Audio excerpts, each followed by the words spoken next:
My This family's call is making now noise. being recorded. Welcome to Kidmissing. I'm sorry. No, that's okay. Go ahead. Welcome to Kidmissing Radio. I'm your host, Angelina Wilson. Joining me is Tamara Herber. Her mother, Janet Wessinger. Janice Wessinger was murdered on November 23rd, 1997. So that would be Thanksgiving week. Yeah, November 22nd. We found her on the 23rd.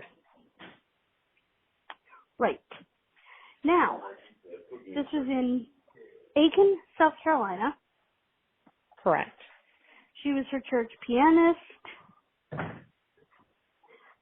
Now, she went out. Did she go for a walk every morning in her curlers? Was that normal for her? No, so she was a nurse, so she worked, I can't remember if it was 3, I think she worked 4 days a week. So she did not go for a walk on the days that she worked. Ah. If this background noise is too, can you hear it? If you can, I'll go to another room. I heard someone talking. Now I don't hear anything. Okay, good.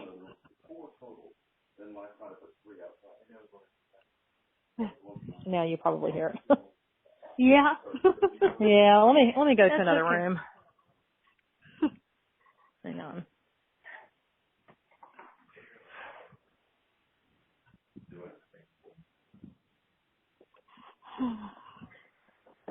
Sorry about that. You know, it always happens when you're on the phone. Yep. Okay, go ahead with your question. Oh, I was just going to ask. You were answering my question about her walking. You said she didn't walk on days she worked. No, she did not walk on days that she worked, and I feel like she worked 4 days a week, but I can't. You know, it was so long ago. She didn't work 12. I think she worked maybe 10 hours. So I think she worked 4 days a week. So she didn't walk on those days. Can't blame her. No. So the night before, I called her. I was on my way home from the movies, and I called her to let her know that I was on my way home. I think I had just gotten this bag phone. I don't know if you remember the bag phones. I don't know if I'm aging myself here. But I had just gotten a bag phone in my car, and probably only had it for maybe a week or two, and I called her from the phone. Actually, I called it a bag phone, but it was actually in the car. You could only use it in the car. Yes, I've seen those. Yes. So my dad had actually had that installed for me. And I called her from the car and told her that I was headed home. And she told me that she, planned on going for a walk the next morning and that she'd be going to visit a friend of hers, her best friend's mother, at the hospital in Augusta the next day. Right. And you came home and she wasn't there. And you called your boyfriend? No, that's the next day. So that night I came home and they made it sound like it was like 2:30 in the morning that you called. No, that was the next day. So Friday night I came home from the movies, and I don't know if I didn't physically go up to her bedroom. I was on the main level. She was on the second level. And it was probably around midnight when I got home Friday night from the movies. I don't remember the exact time. But I came in and, got myself ready for bed and went to bed. And it was Saturday morning that that was the morning that I got up and went to work. And I had a midnight curfew. My mom wanted me home by midnight. So I was, in fact, home by midnight. And when I got home, I noticed that the house was the exact same way that I left it. The blinds were opened. There were no lights on. So I went in the house and started looking for my mom, and she wasn't there. So I went downstairs and called 911 and, let them know that I couldn't find my mom. And they suggested that I go drive the path that she walked, the road, and call him back. Well, I didn't want to go do that at midnight or, after midnight at this point. So I called at that time, Cliff was my boyfriend. So I called him and asked him if he would come and drive up and down the road just to see if he saw her. So he did. He came and he drove up and down Kettering, and he didn't see her, so he came back, and I called 911 again. And I actually have, they dispatched Officer Dye. Dispatch time was 2:16 that morning. And per his report, he arrived at 2:36 a.m. and left at 3:15 a.m. So Officer Dye came out, took my report, and we actually looked outside. Now, this was November. It was a little cold, not too cold because, we are in the South. But we went outside, and I remember, we had a little pump house because we lived out in the country. The house sat on 9 acres, and then there were 15 acres that was part of what my mom's property. So we went out to the pump. I remember him opening the door to the pump house, and there was a snake, which scared the crap out of me. So he took my report and water, he left. Right? Pump house, yeah.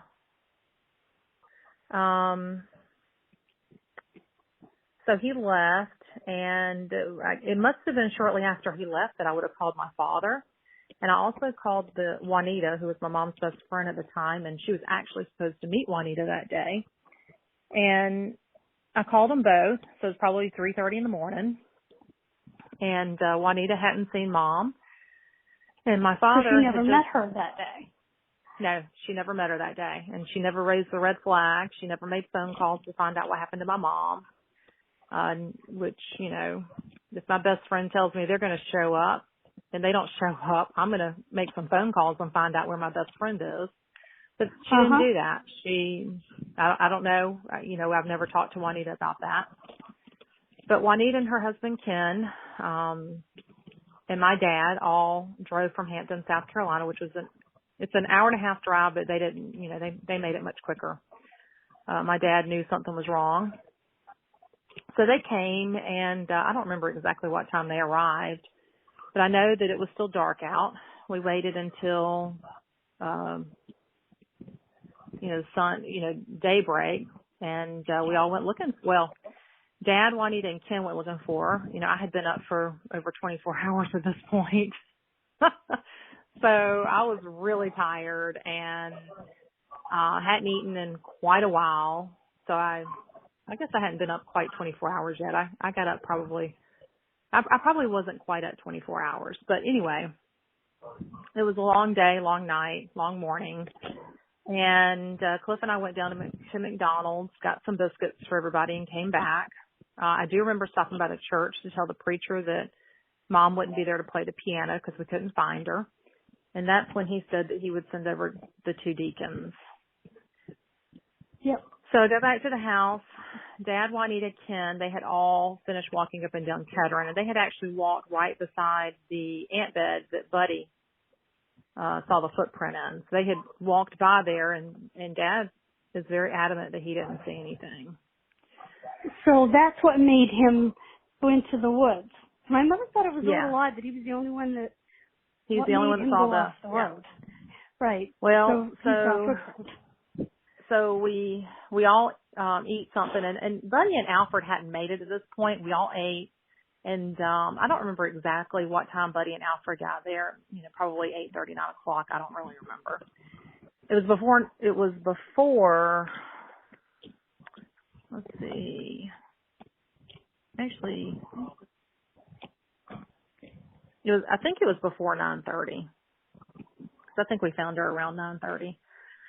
But anyway, the 4 of us, or 5 of us, ate breakfast, waited on Alfred and Buddy to get there. And when they got there, Alfred, Buddy, Cliff, and I started. And we started in the opposite direction of where we found her. We left out the driveway and we took a left.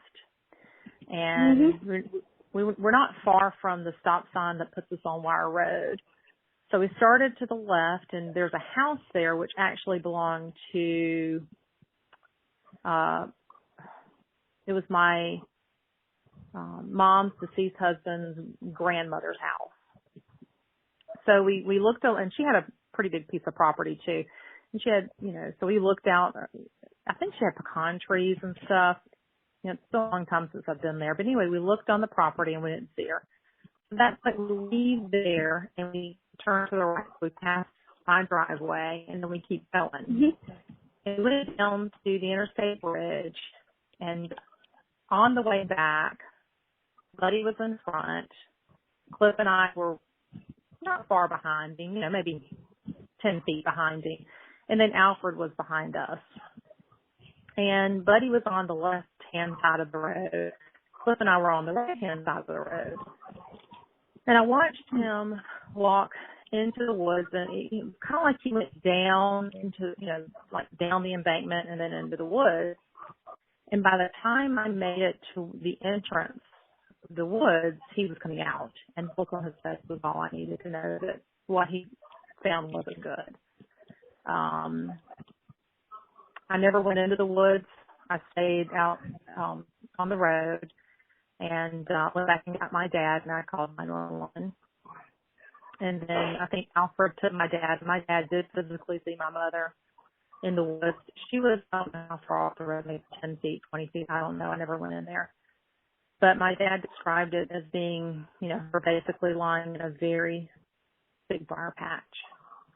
Not like regular briars, but, briars you find out in the woods, really thick briar patch. And she was unclothed from the waist down. She was laying on her stomach. And I don't know that we have briars up here. I don't know that we have briars up here. I've spent a lot of time in the woods. You'll have to Google it. Yeah, you'll have to Google it.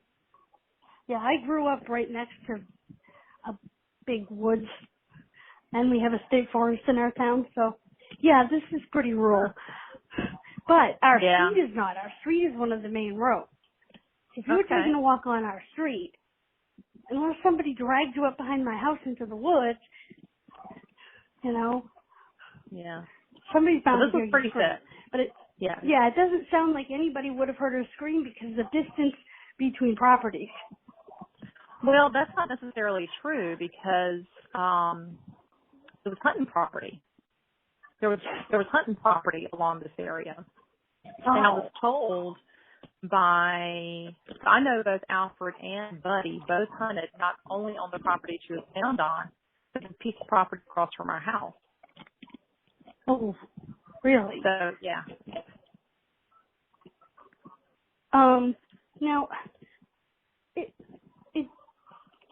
begs the question, as I'm reading, why on earth did the police consistently refuse to send the DNA out? That is the first time I have ever heard that. I wish I could answer that. It blew my mind. It does not compute at all. So Officer Kane, who is now retired, and I got into a very big argument over that. And Officer Kane Chuck Kane, has lied to me on numerous occasions.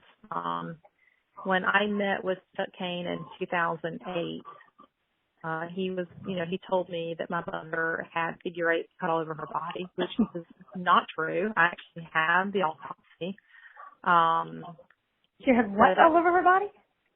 He said that it looked like they took a 2.5-inch blade and cut figure eights all over her body.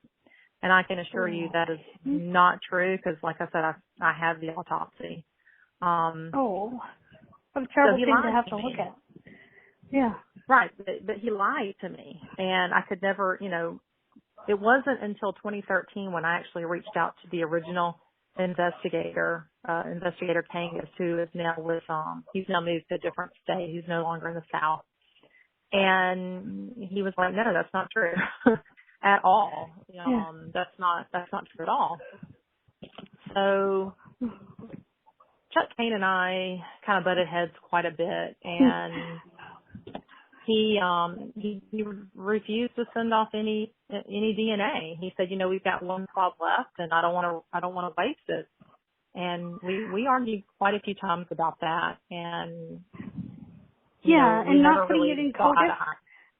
because Yeah, they no, only he went never. for the Y DNA. They only went for the Well, right every male chromosome. in the family, right? But every male in the family is going to match it. Every male in the killer's Correct. family is going to match it. That's not That's real correct. helpful. Well, and based on CODIS, you can enter Y strand DNA or Y strand DNA because we actually really? pulled the. Yeah, we actually pulled it. I haven't looked at it in a while, but I actually have it here. I just haven't read it in a while. I don't read this consistently because it's just too much. I've been dealing with this for 24 years. Yeah. By the way, if I had this it was in highlighted. 1997, and you were 20, right? Yes, I was 20 in 97. Okay, well, you were just saying that you thought I was too young for something. I'm 3 years older than you. Oh, then you remember back then. Maybe. I indeed do. You indeed do. Okay. Most of our listeners may not know what bag phones are, but yeah, so I did. I had that phone put in about 2 weeks before my mom died. It was Yeah, I in knew a gentleman that had 1997. one. Yeah, I knew a gentleman that had one in the 80s. He had a fancy convertible and he had one in it. Well, I referred to this bag phone, but it was actually mounted in my car, so there was no way I could take it out of the car. But I just refer to it as a bag phone. That's kind of what we called it back then. Yeah. And also our listeners should know, in case you're wondering about the distance between there and Augusta, Georgia, it was only just a skosh over 30 minutes. So Yeah, not far. It wasn't that far, like 33 No. minutes, 19 Yeah, miles. we call it the CSRA, the Central Savannah River Area, I believe is the correct terminology. Oh. And it's all right there. As a matter of fact, North Augusta is in South Carolina. So it's North Augusta, Aiken, and it's all right there. Mhm. Yeah, I knew that there was a short distance there before I started because I'm a wrestling fan. One of my favorite wrestlers is from Gainesville, Georgia, and went to college in South Carolina, which was only an hour away for him. So I knew that border, about where that border was. So without looking at it. Currently live close to Gainesville. Well, yeah, Gainesville, Florida. He lives in, you live near Gainesville, Georgia. Yeah. Oh, cool. I have a cousin there too, actually. Okay. So you're in North Georgia. I'm in Northeast Georgia, yes. Yeah. I'm northeast of Atlanta. Yes, that's where Gainesville is. Northeast of Atlanta. Small world. Yeah, it is. Also, I don't know, but I got the impression that police seem to think it was a local person. And could she have known her killer? Because I'm wondering if this area is so remote that people wouldn't necessarily go there to look for a victim if they're not familiar. Yeah, you have to be familiar with the area. This isn't something, even though I mentioned the interstate bridge, I don't know. Yeah, you wouldn't just know this area was there. If you drive down the road now, there's quite a few more houses than back in 1997. It looks like it. Yeah. Because I actually walked it on Google Maps. But I kept ending up on Wire Street. Wire Road? Wire Road is the main road. And there's actually a house built where my mother was actually found. Oh, geez, really? Yeah. So it looks different to me now than it did in 97, not only because of the fact that there's a house there, but in 97, it's kind of like I remember it being where you went down and then back up into the woods. And I actually did look at the crime scene photos, and there was a pedestal. I used to work for AT&T, so I know my pedestals. And the particular pedestal that I saw on the crime, the path leading into it, is right where that property has now been built. So one of those big electrical box things. No, it's not big. It's kind of small. Oh. It's an old pedestal. It's phone. It's AT&T pedestal, and it's kind of bent in or kind of turned in. It's not sitting straight on. And that's exactly how it looked in 1997. Wow. So I can wonder actually if the go people who to built the area. the house on the crime scene know what they built their house on. Well, he does now, because I actually talked to the owner a couple of, maybe a year or two ago, and did that creep him out just a wee bit? no, not really. He's a nice guy, and it didn't really creep. No, it didn't. I don't think. His house sits way off of it though, and now, yeah, go ahead. I'm sorry. I was just going to ask you about the African American man in the green truck. Somebody reported that. So there have been several things reported. That's one of them, but one of the ladies that actually lives in that area, she's the one that I'm more interested in, her tip. So she actually did see a white guy coming out of the woods on that day. And she's in her 90s now. And the fact that she still remembered that just was mind-boggling, especially the fact that maybe somebody should show her some pictures, mid-90s. So the police never interviewed her. Never. You gotta be kidding. No. Lexi has been helping me with the case. She's actually reached out to me in last year. And we met. So we met in March. Page, but who is she? She's just a young girl. Well, I say young. She's 20. I guess she's 21 at this point. But she was 20 at the time, and she reached out to me. She had, Googled unsolved cases in the Aiken County area and decided that she wanted to work on Mom's case.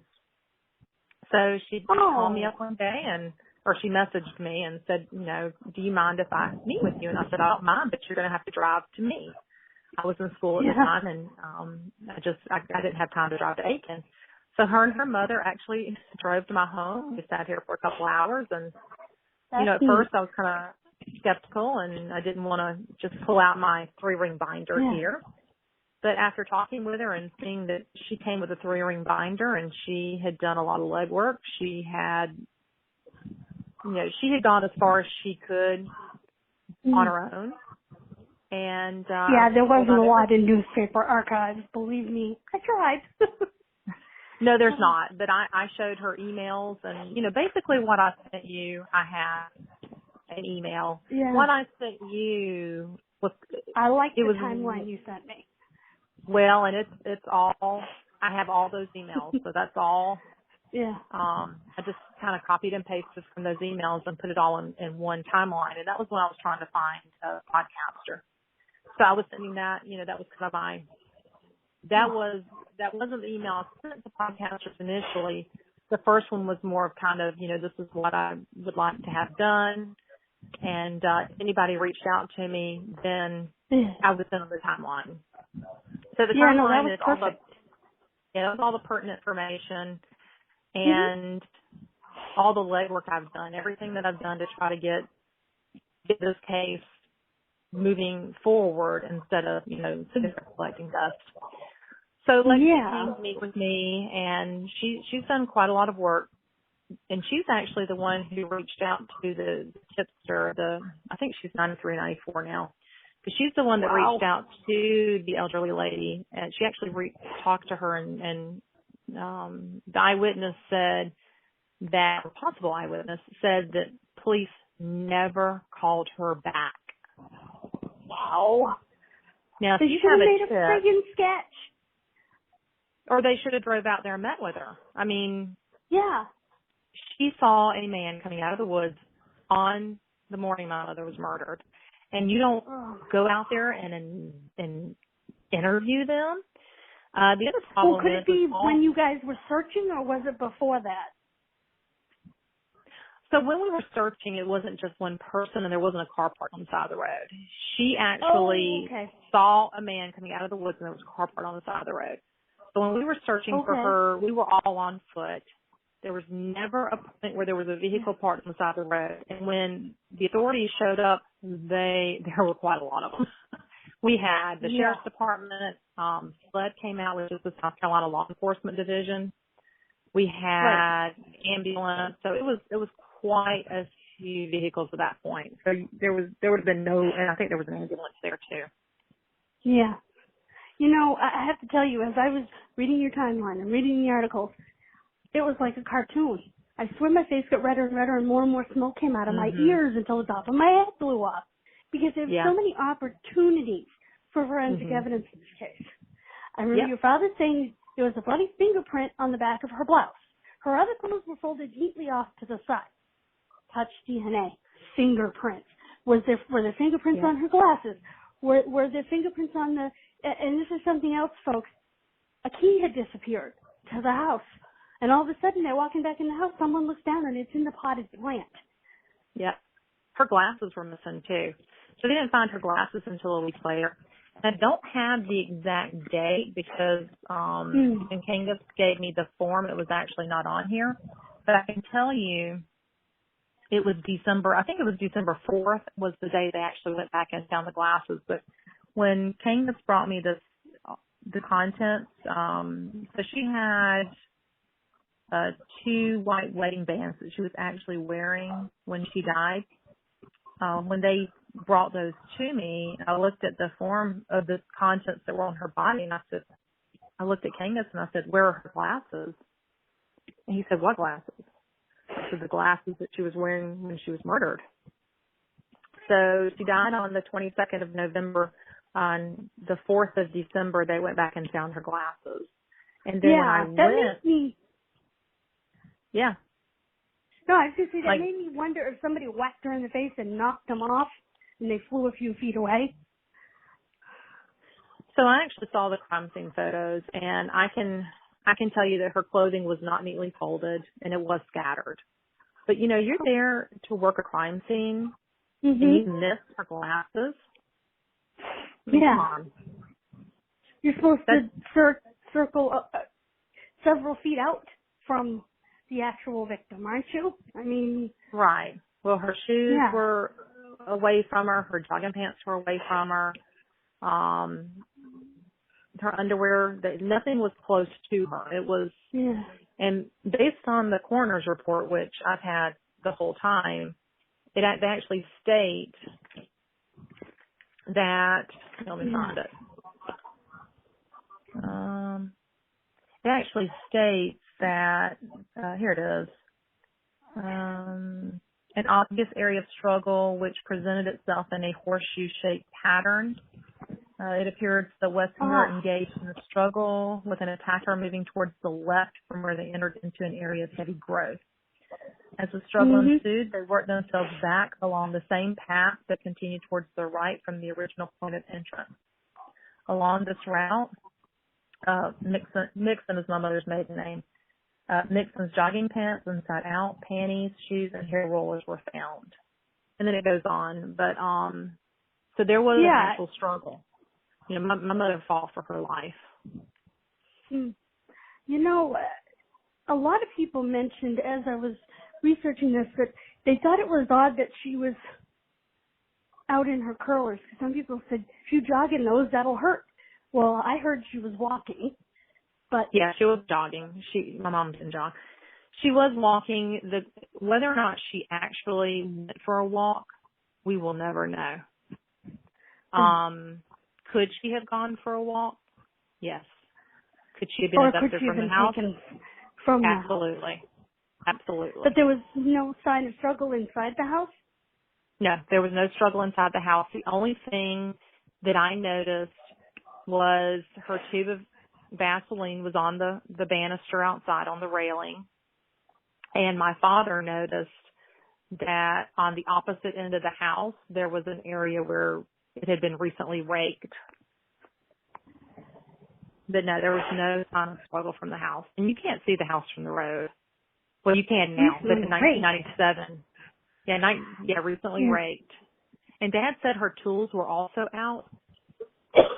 My mom didn't leave her wheelbarrow and tools out. So It makes me wonder if she was in the middle of yard work when somebody accosted her.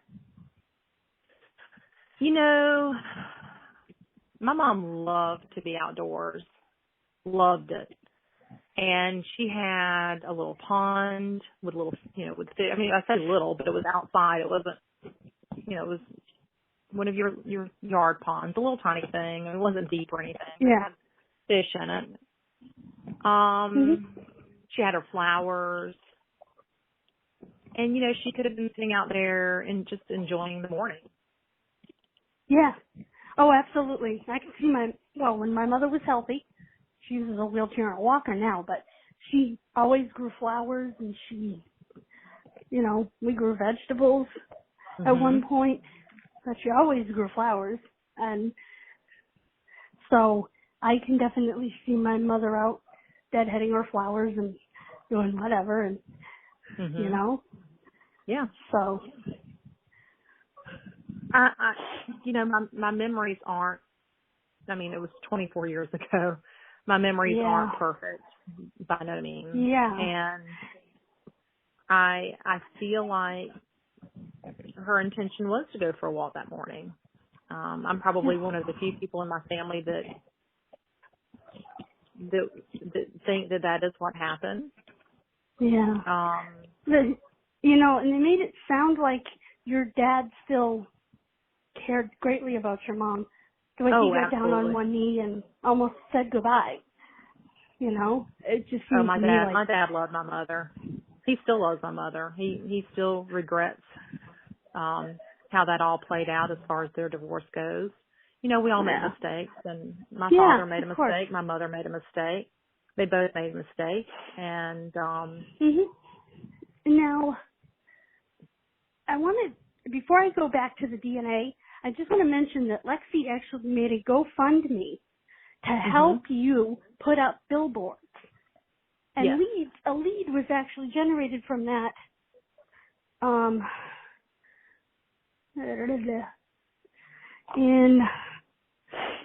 I don't have the date, but it was actually a lead generated from that. Can you tell us about that? Lexi would be capable of telling you about that. I can tell you that Lexi, there's been quite a few leads. And Lexi took, she didn't go into all of the details of the leads. The only one that I was really concerned about was the one that the elderly woman, because I think that fits. Yeah. I think the lead that you're referring to, I'm not sure about that one.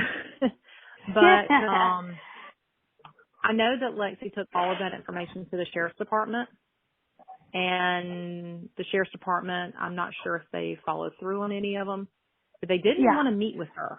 They didn't want to have anything to do with Lexi. And it makes you wonder if maybe they know who did it and he's someone prominent, so they don't want to. You know what I mean? So there was actually a doctor. I guess there was actually a doctor. He's still alive. That my mom that was looked at. Okay, and this particular doctor didn't really want to be forthcoming with any information. And when I spoke to the sled officer about it back in, I guess, 1920. Maybe 20. I'm sorry, I don't have the date. It's okay. It's okay. But when I talked to the sled officer, I asked him, I said, so, can you go get this guy's DNA? And he said, no, I can't just go get his DNA. I said, well, why can't you? You're the police. Why can't you just go collect his DNA? And they said, well, it doesn't work that way. Which, come on. Well, I've listened to enough podcasts to know that you can go collect somebody's trash. Yeah, really. You watch him for a while. He throws away a snot rag. You put on a glove, pick it up, and throw it in a baggie. Exactly. There's nothing illegal about that.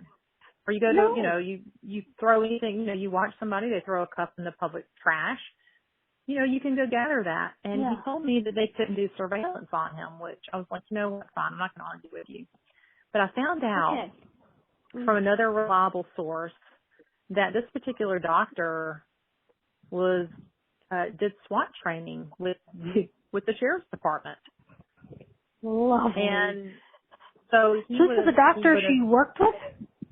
This is a doctor that she worked with. He was at Aiken Regional, and he and my mother apparently had some sort of confrontation at the hospital. And I don't know the details of it. I just know that it was witnessed, and it was not a good situation. Yeah. Oh, I'm sure they took your father's DNA. I mean, he lived an hour and a half away. Not a suspect, but I'm sure they took it anyway. No, but he was at work. So they actually had his records that indicate that he was at work. No, they didn't DNA swab. They didn't DNA swab hardly anybody. Really? They did DNA That's swab so my ridiculous. ex-husband. And you had already been married. No, I married in 2000. I married 3 years after this. But it was I married the same guy I was dating. I did. I married Cliff. Mhm. And then we divorced. But Cliff was swabbed, and he's been completely eliminated. And I don't know who else was swabbed because they don't give me that information. I do know that her fingernails was sent off to the FBI and nothing, which is really surprising. Okay, because that was the next thing I was going to ask you about, was that her fingernails had stuff under them, tissue under them. Don't they usually clip them, clean under them and then clip them and bag them for evidence? Yes, they were bagged. And it actually states in the coroner's report that there was an area of struggle. So you know that she fought. Now, unless he's completely covered in clothing from head to toe, you would think there's got to be scratches. Collected. Right, exactly. So I don't, they have stated that the fingernails did go to the FBI lab and that they came back with nothing. Yeah. So the only DNA they have is what they collected from her vagina. And they won't even put the word rape on it. So they won't actively come out and say that my mother was raped. They'll just say, oh, Lord. I had to physically ask, was the DNA you found in her vagina? And they said yes. I said, well, then my mother was raped because my mother wasn't having any sexual relationships at that time. Now, Lexi and I disagree on that. Her husband. Yeah, Lexi and I disagree on that. Lexi thinks that she was in a relationship. But Terry's daughter, who was very close to my mom, and I lived with my mother, and there was never a man at the house. There was one time when my mom came. My mom asked me, she said, Tamara, have you had any guys in the house? And I said, no, I haven't had any guys in the house, which I was telling the truth. And she said, I just came home from work one night, and there was a smell, like a man smell. So, my mom was scared, and she was doing things. She had floodlights put up. She had those put in 95, 96. Did you report this to the police? At the time, no, because Mom was still alive. No, I mean after she died. Did you tell them your mother had come home and there seemed to have been someone in the house? I don't know. I think I did. But I don't remember how close it was to her being murdered that we had this conversation. Oh. Okay.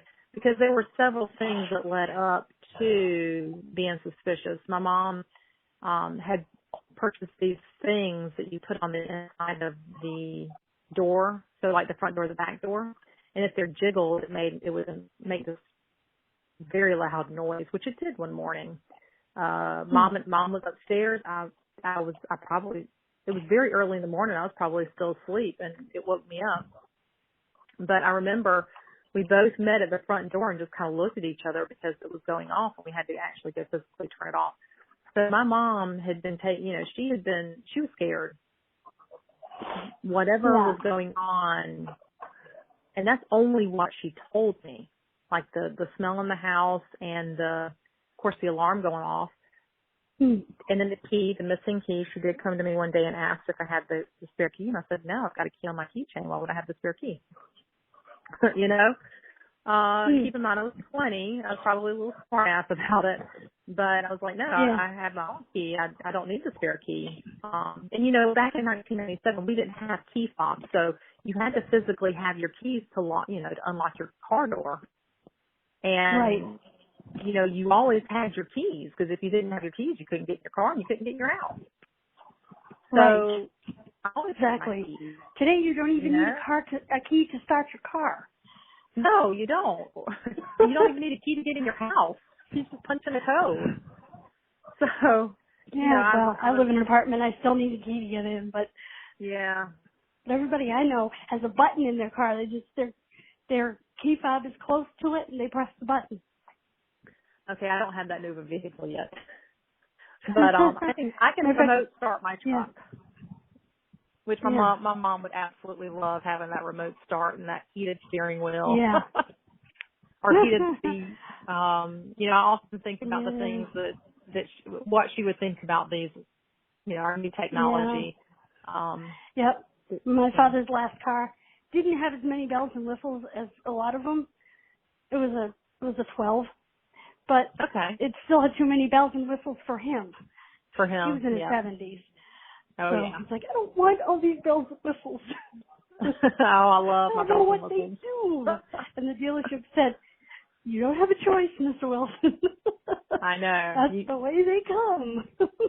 You can still get that flip phone, but you can't get the car without the bells and the whistles. And he had that too. Yeah. My dad has an iPhone. He's still trying to figure out how to use it. Oh boy, I bet. Finally upgraded my mother from a flip phone to a smartphone when my father was dying. So he died in 17. Okay, my father-in-law had a flip phone, then he got an iPhone, but I think, if my memory serves me correctly, he either went back to a flip phone or wants to go back to a flip phone. I'm like, why? But he's 81. Oh my goodness, that's funny. Yeah. I actually have an iPhone. Got a good deal on it. Of course, it's a 6, but hey, it's an iPhone. Yeah. Oh gosh, a 6. That's like the Stone Age now. Yeah, I know. It's a success. Yeah. Well, that could be why I got it for $95. Oh gosh, yeah. Now, I wouldn't argue about that. No, not at all. Is there still a reward? Oh, I'm sorry. Go ahead. No, it actually says on the coroner's report. So the coroner's report is different than the autopsy. The coroner's report is an actual write-up from I thought that was the autopsy report.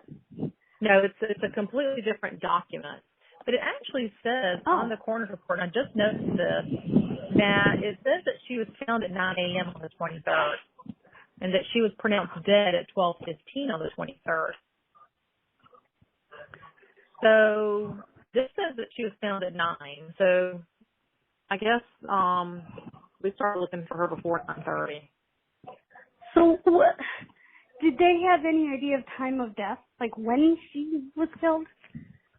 Okay, so time of death is going to be around the time they found her. So they'll take the time that they were there, and they'll back it up 24 hours. And that's the way it was explained to me, because they don't have the time of death. So they put an estimated time of death as 10 a.m. Okay. So they're saying 10 a.m. on the 22nd is approximately when she would have been murdered. Okay. Yeah, because her liver temp would be too low at that point to figure out that. Yeah, she had been in the woods for 24. Yeah, she had been in the woods for 24 hours. Yeah. Yeah. Of course, here, if you were in the woods for 24 hours at the end of November, you'd be a popsicle. But I bet. While here, in Massachusetts. Yeah. I actually want to visit Massachusetts. That's on my list of places to visit. But here in November, I would recommend the fall because it is gorgeous in the fall. Oh, I know. If I get time off in October, we may come. But there have been vividly remember Christmas days where I wore shorts because it was 80 degrees. Christmas Day. So I do remember wearing a sweatshirt and long pants on this particular day, but I don't remember it being really cold. Yeah. We have really weird weather here. So one year, a couple of years ago, it was Thanksgiving, and we had virtually no winter that year. And it was Thanksgiving, and we were out in short sleeve shirts. Yeah. Oh, I believe it. crap. I believe it. I'm going to ignore the beep. I don't know who it is, and I don't care. Go away. Hold on. There. I think I ended it. I'm not sure. Okay. Sorry about the beep. That's okay. I didn't hear it at all. Oh, okay. That's good. Then maybe it didn't get recorded. So, is there still a reward in this case?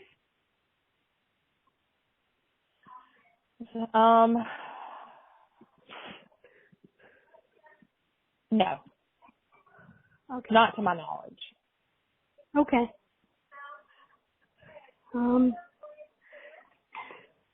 Your mother sounds like just a lovely person.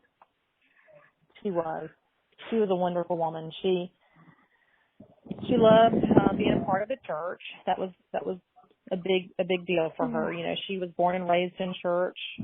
She'd been playing church piano since she was, you know, a teenager. And her dream was to be a nurse. So she naturally wanted to help people and do what she could for people. Yep. And she did that, you know, she took care of people. I remember these two little girls that went to church with us, and one of the little girls wanted to go home with Mom after church one day, and I remember Mom taking her home. And of course, you know, I'm 20, so this little girl was, you know, questioning everything, like, what's that?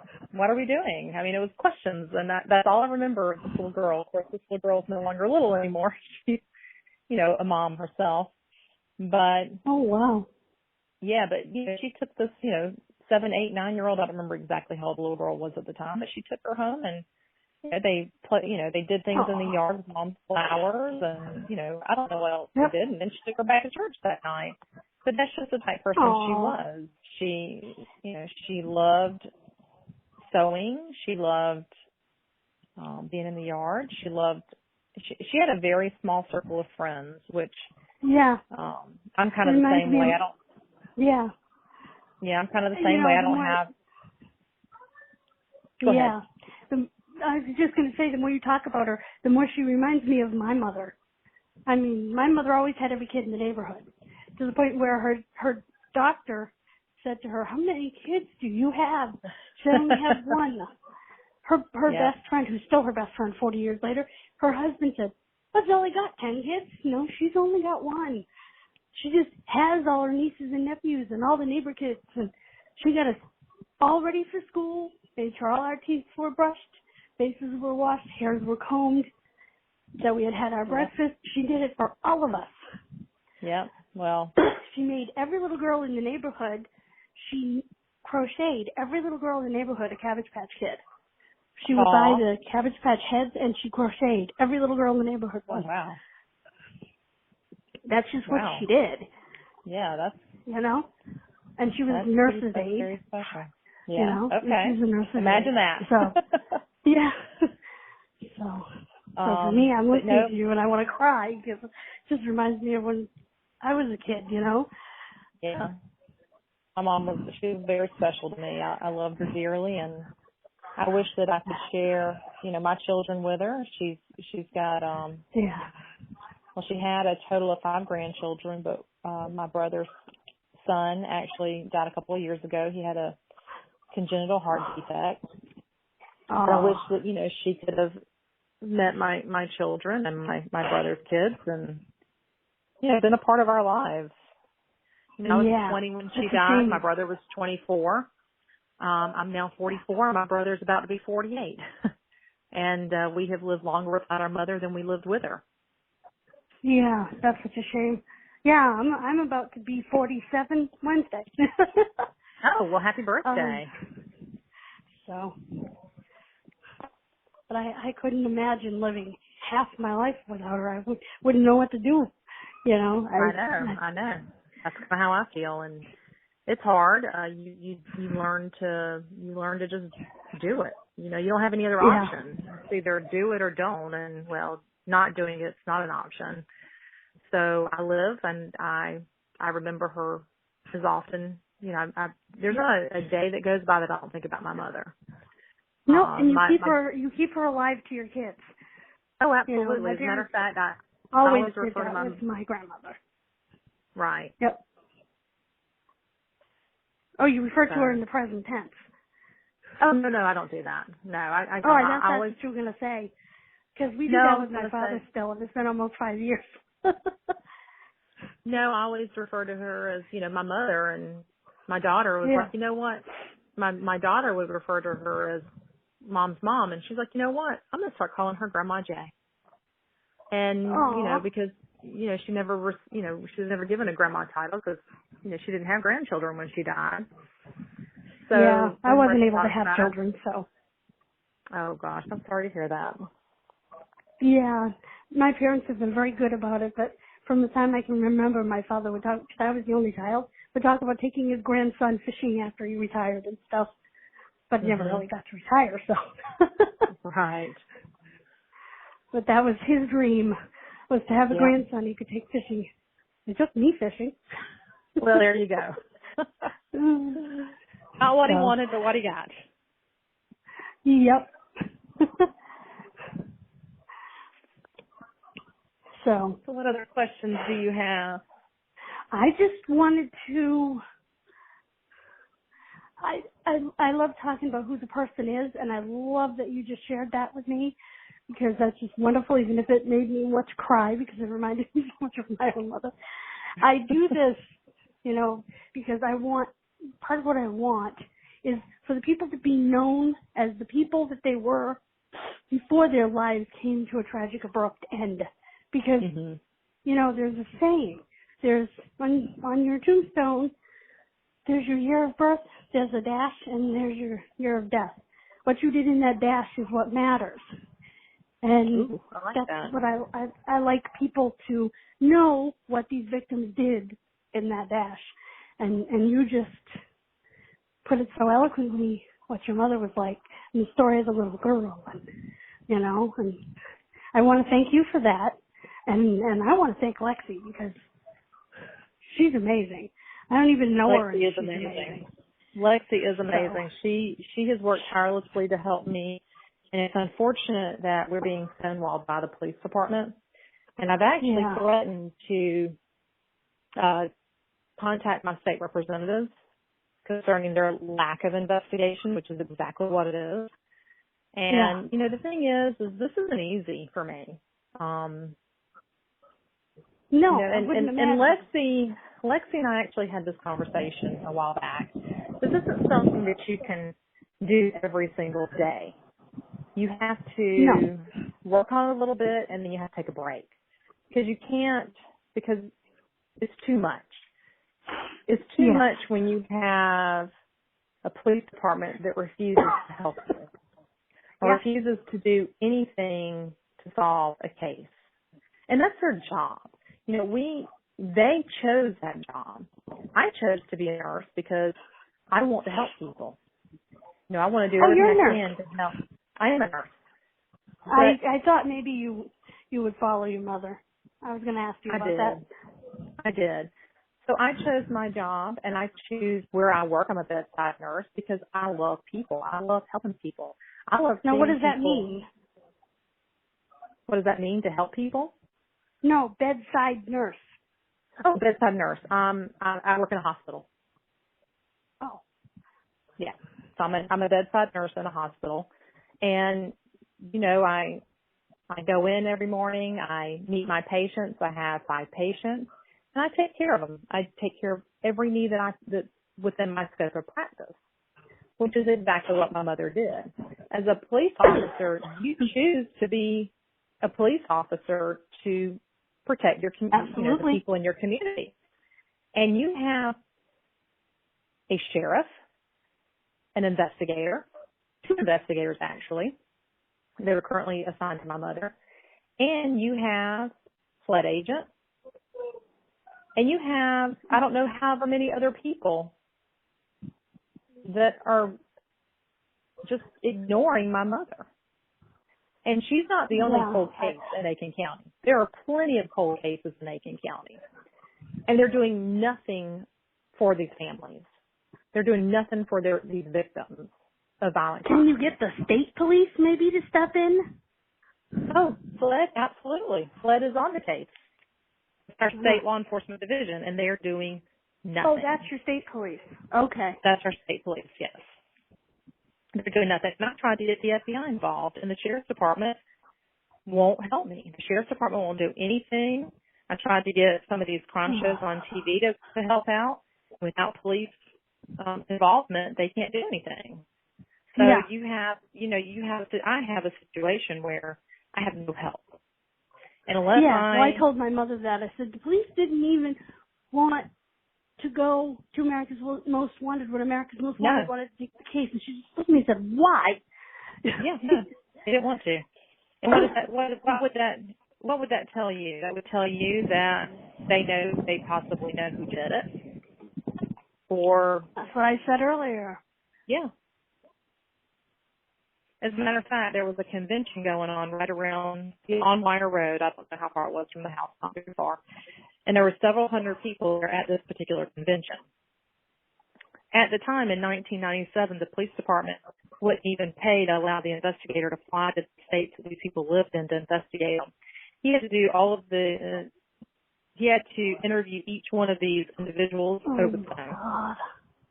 Yeah. So from day one, they just didn't do their job.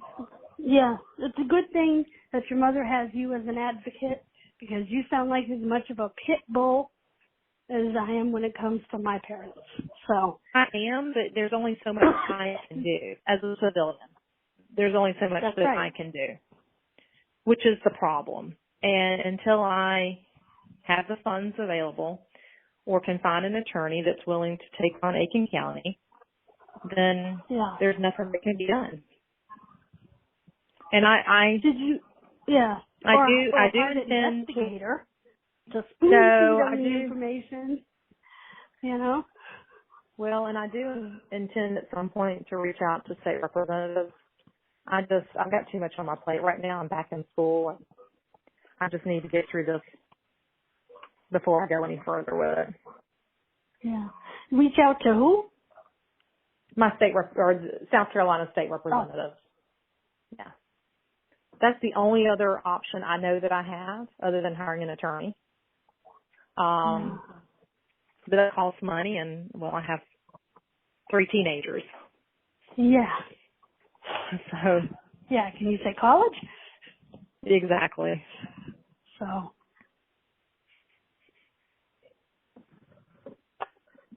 Anyway, that's kind of where we stand right now.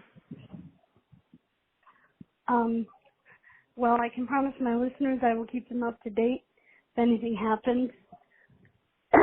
Excuse me. I want to appreciate that, and getting the word out on the show. It will definitely help. Yes. I will be sure as soon as I upload it, after we're off here, I will send you the link, and I will post the link everywhere. Sounds perfect. Tomorrow, Headliner will turn it into a video. They'll email it to me, and I will upload that to my YouTube tomorrow, and I'll send you that link. Okay. So, well, I appreciate you doing this. It means a lot to me. That means more to me than anything. That it means something to the families that I work with. That's the most important thing. Getting listeners listening to it or viewers' eyes on it when I do my videos that's that's the most important thing. Well, I had someone tell me many years ago that the only way this case was going to be solved is if it was in the public eye. And I still feel like, cases are solved. Cold cases are solved because of the public. The person who did this is still out there. He's still alive. He's still out there. We do know it was a male. That's all we know. And there's no perfect crime. There's no way this individual did this to my mother and didn't tell someone about it, didn't gloat about it, didn't do it again. I mean, no, it seems like if you rape and stab someone 14 times, you probably, Yeah, you had a vendetta. Do it again. And you probably wouldn't hesitate to do it again. That is a close-up crime. And and this person must have at least raped before. Because that's usually an escalation to murder. Absolutely. This person is not a good person. And this person, what he did to my mother, could do it to someone else's mother or someone else's daughter or someone else's sister. That's right. Or someone else's grandmother. Yeah, or anybody. And this person needs to be caught and put away. We catch people 50 years later. Yeah. There's no reason because somebody came forward. Because somebody came forward. That's right. And I know that there is somebody out there who knows who this person is. And I want to ask you. Go ahead. No, go ahead. Oh, absolutely. Someone does. I didn't mean to interrupt you, but I wanted to ask you one more thing before we go. Can you tell us a little bit about true allele? I know alleles are markers on the DNA. I know that. But what is true allele? I can't really answer that. That's a little outside of my scope. But what that particular company was going to do, cybergenetics, the way it was explained to me is they would take the DNA and they would put it into a system, and this system would sit there and it would extract everybody's DNA. So, you live with your mother. So you and your mother, your DNA is all over your mother's things. Your mother's DNA is all over your things. Okay, that's just, you and I. You touch a door handle, you're going to leave your DNA. I'm going to come behind. I'm going to touch that door handle, and I'm going to have a little bit of your DNA on me. So my mother and I live together. Low card. So our DNA. Right. So my mother and I live together. So, my DNA could be on her. Her DNA would have been on me. So what this system would have done is it would have pulled out mom's DNA, and it would have separated mom's DNA from the guy that killed her DNA. Obviously, my DNA wouldn't be in her vagina, so my DNA shouldn't be there. But it would separate her DNA from his DNA. And then they would put this into the system, and she said, it could sit there and search for a month or 6 months or whatever, and it would just pull out little pieces of DNA. And that's kind of how it was explained to me. That stuff kind of goes over my head. I mean, I understand the basic science of it, but it would be a better way of extracting his DNA and being able to pinpoint just his DNA. Right. I've actually heard of, I didn't know what it was called, but I've heard of where there was a time when if you have mixed DNA, like a mixture of different people's blood or a mixture of, in this case, different people's private fluids, to put it kindly. Well, so and they have to separate out the two people's DNA. Yeah. I've heard that you can do that now, but you couldn't do that before, and then you'd have a mixed bag and a mess because you couldn't figure out whose was whose. Right, and cybergenetics is currently being used in South Carolina. It's being used in Columbia, South Carolina, which Columbia is like 30, 40 minutes from Aiken. So this is evidence-based. It's being used, in the next county. And why Aiken won't allow, why Aiken won't use it is beyond me. The other thing was the MVAC system. That was, there was a forensic investigator in Utah that was actually going to, she could take anything. She could take a piece of clothing or a roller or anything, and just think of it like a vacuum cleaner. You put a filter in there, you put the item inside the vacuum cleaner, and it pulls everything off of that item. Well, we know he touched her curlers because some of her curlers were out of her hair. It was like he took her head and and he touched her scrubbed it clothes. against the ground. Yeah, he touched her clothes. We know he touched the underwear, the shoes, the curlers, the glasses. Well, maybe not the glasses, but we know he touched these items because he took, the pants, because he took them off of her. So you take a piece of that clothing and you put it in the impact system and you extract that DNA or the fibers, and then you test it. And, I asked her, I actually asked the solicitor, I said, is this a financial issue? And he said, no, we've got plenty of money. And I actually asked Francine how much this would cost because I would fund it. But the sheriff refuses to allow anything to leave his chain of custody, which he won't allow it to leave him or SLED. So wow. I can't understand that. I've got two people who are willing to test, and all they needed was a sample. That's it. You said that the fingernails didn't yield anything for the FBI? That's what I was told.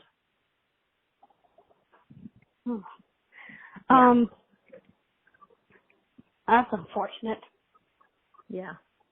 Well, I want to thank you so much for doing this, so much for sharing this cool, relatively new technology with everyone, for being the pitbull for your mother that she needs. And I think all victims' families who are banging their heads against the wall can relate. Yeah, absolutely. And I'm not the only person out there that's dealing with the sheriff's department that's stonewalling them. I investigated the FBI. The FBI actually has a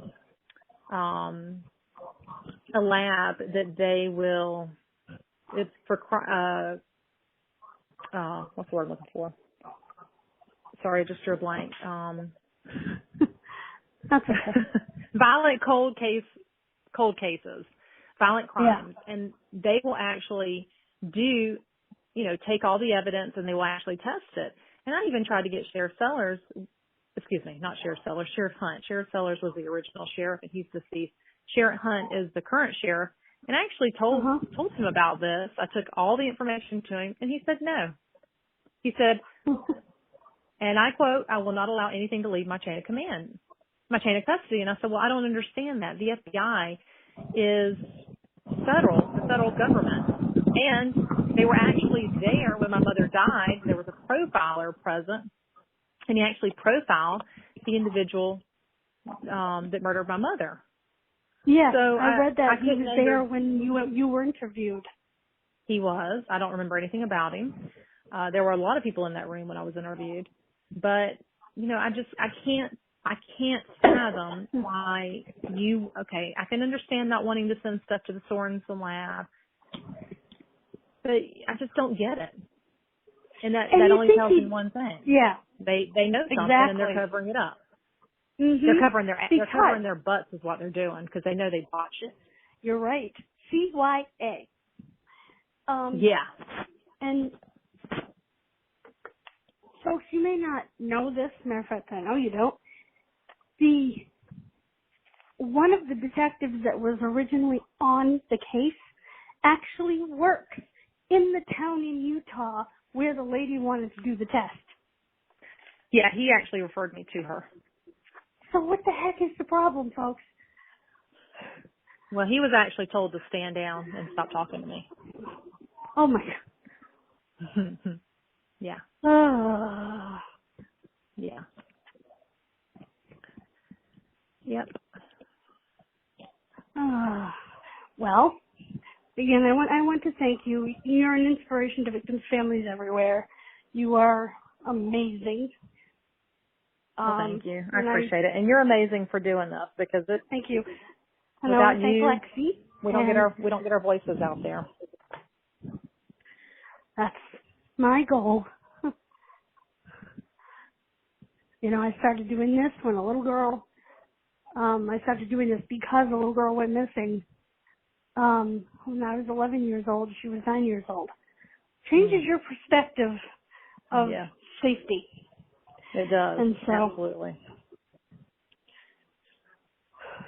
Absolutely. Well, thank you so much. I appreciate it, and I appreciate you doing this you are for very welcome. families. It means a lot to us. Thank you. And that means a lot to me. Have a great evening. I want everybody to have a great evening. God bless you. Thank you. And I'm going to say good night. All right. Thank you. Good night. All right. Yep. Bye-bye. Bye-bye.